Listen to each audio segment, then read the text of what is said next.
పిల్లలు పెద్దగా అయినా కాలేం కూడా రావాల్సి వస్తుంది. హనీమూన్కి రావాల్సిన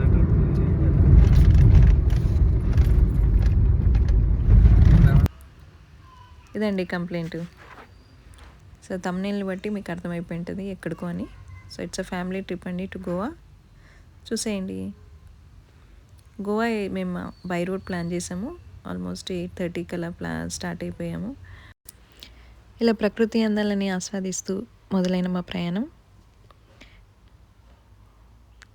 మధ్యాహ్నం వరకు మహారాష్ట్ర బార్డర్ వచ్చేసామండి.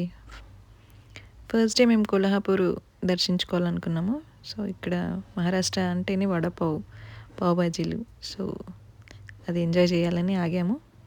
ఆల్మోస్ట్ ఇంకా లంచ్ టైం అయిపోయింది మేము ఇక్కడికి చేరుకునేసరికి. ఇంకా బచ్చపాటి ఫుల్ ఎంజాయింగ్. ఇక్కడ చూసేయండి ఇంకా ఎన్ని విండ్మిల్స్ ఉన్నాయో చాలా బాగా అనిపించాయి. అట్మాస్ఫియర్ మొత్తం చల్లగా, చాలా గాలి. కాసేపు ఆగి ఫొటోస్ తీసుకుందాం అనుకున్నాము. చాలా గ్రీనరీగా ఉన్నింది మొత్తం ఏరియా. అప్పుడే చిన్నగా చినుకులు కూడా స్టార్ట్ అయ్యాయి.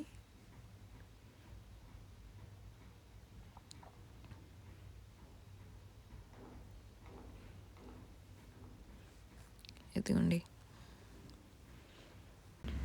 ఇంక ఇక్కడ ఫోటో సెషన్కి ఆగాము.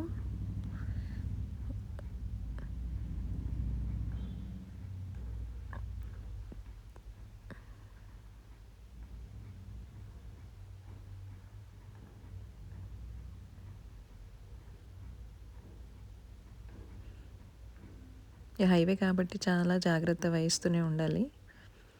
ఇదిగోండి ఎంత బాగుందో ప్లేస్ అయితే. కామ్గా చాలా దగ్గర నుంచి కనిపించాయి విండ్ మిల్స్.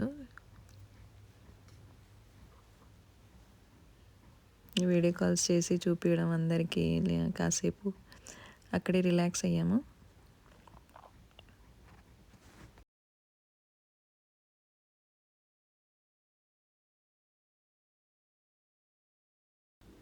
ఇక ఫైనల్గా సాంగ్లీకి వచ్చేసాము. సాంగ్లీ నుంచి కొల్హాపూర్ రీచ్ అయ్యేసరికి ఈవినింగ్ 7 అయింది. ఇంకా డైరెక్ట్ ఫ్రెష్ అప్ అయిపోయి ఇంకా పూణే నుంచి మా ఆడపడుచు, మా ఇంకో బావ వాళ్ళు అందరూ వచ్చేసాము. ఆల్మోస్ట్ 5 ఫ్యామిలీస్ ఇంకా కొల్హాపూర్ మహాలక్ష్మి అమ్మవారిని దర్శించుకోవడానికి వెళ్ళాము. ఇవన్నీ అమ్మవారు టెంపుల్ చాలా పురాతనమైన టెంపుల్. దర్శనం చాలా బాగా జరిగింది. మనల్ని చూస్తూనే ఉన్నట్టు అనిపిస్తుంది అమ్మవారు. కానీ కంపల్సరీ దర్శించుకోండి. మీరు మహారాష్ట్ర సాంగ్లీ అటువైపు వస్తే ఈ టెంపుల్ మాత్రం తప్పనిసరిగా చూడండి.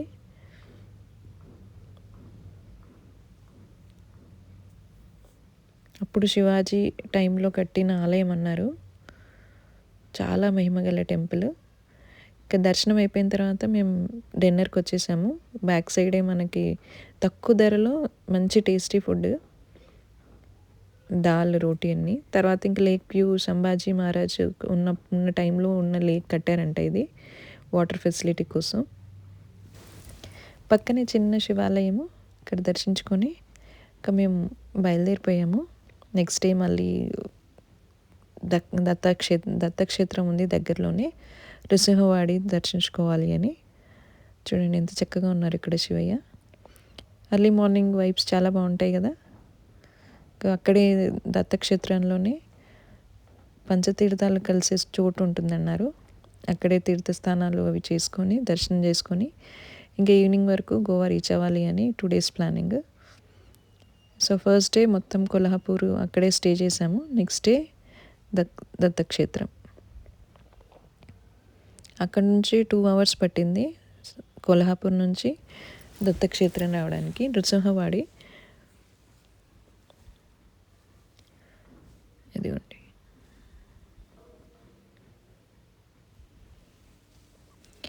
పార్కింగ్కి అక్కడ ఏమి ఇబ్బంది లేదండి.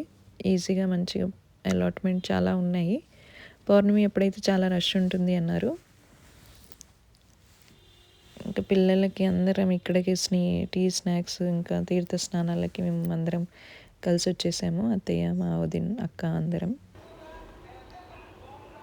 మా బావ, ఆడపడుచు, మా అత్తయ్య, మా తోటికోడలు, మా బచ్చపాటి ఇది జెంట్స్ గ్యాంగ్. ఇంకా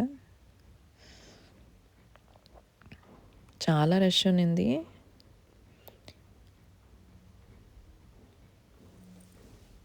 ముందుగా తీర్థ స్నానానికి వెళ్ళిపోయాము అందరము.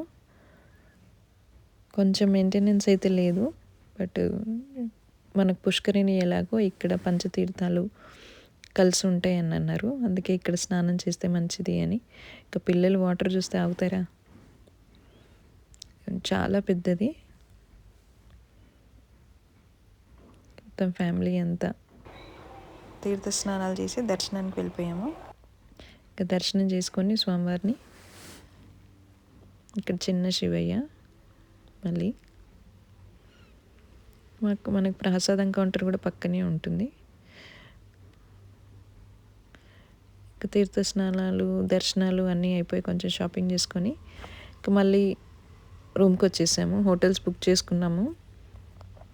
అక్కడికి వచ్చేసి ఇక్కడ చూడండి, ఇంకా గోవాకి బయలుదేరిపోయామంతా. మళ్ళీ ఇంకా మధ్యలో మిసల్ పావ్ టేస్ట్ చేయడానికని ఆగాము. మనకు మహారాష్ట్రలో చాలా ఫేమస్ మిసల్ పావ్. సో బాగుంటుంది, స్పైసీ పావ్ బాజీ ఇవన్నీ చూడండి ఎంత టేస్టీగా ఉంటుందో. చాలా కారంగా ఉంటుంది, బట్ స్పైసీ లవర్స్ అయితే దీన్ని మిస్ అవ్వకండి. ఇంకా దోశ ఇడ్లీ అవి కూడా ఉన్నాయి. ఇంకా చూడండి అలసిపోయారు పిల్లలు. ఇంకా గోవా స్టార్ట్ అయిపోయాము. మధ్యలో కొన్ని మిడోస్ అట్లాంటివి చాలా బాగా అనిపించాయి.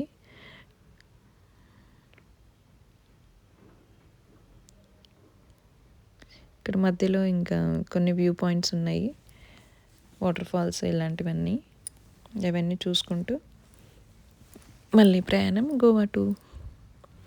పిల్లలైతే గోవాకని తీసుకొచ్చి తీర్థయాత్రలు చేస్తున్నారు అన్నారు, but they enjoyed. And Panaji ఇంకా గోవా ఎంటర్ అయ్యేసరికి మేము 5 అయింది.